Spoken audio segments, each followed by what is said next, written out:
नमस्कार. सध्या कळी जिल्हा परिषद व विठ्ठल पंचायत समिती किंवा कळी पंचायत समितीमध्ये या ठिकाणी निवडणुकीची रणधुमाळी सुरू आहे. तर तुम्हाला काय वाटतं की नेमकं कोणते उमेदवार या ठिकाणी बाजी मारतात? मी बाबुराव मुळे घरपण, जय भवानी चेअरमन, विनयरावजी कोरे सावकर जनस्वराज्याचा सामान्य कार्यकर्ता.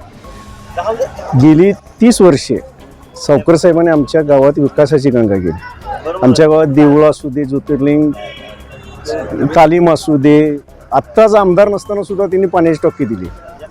की आमदार या तालुक्यात आमदार नसताना सुद्धा तिने अनेक कामं, विकासाची कामं, आमची वैयक्तिक कामं असू दे, सगळी कामं, असं नाही असं कुठलं काम सावकरनं सांगितलं आणि भीत नाही असं झालेलं नाही आजपर्यंत. आणि जसं कोल्हापूरला कागल हे राजकीय विद्यापीठ म्हणून संबोधलं जातं, तसं कळे जिल्हा परिषदेच्या परिसरामध्ये घरपण हे राजकीय विद्यापीठ म्हणून समजलं जाते. आज घरपणमध्ये जरी पुढारी एका साईडला जरी असली तरी सर्वसामान्य जनता विकासाला मतं देणार एवढं मात्र आहे.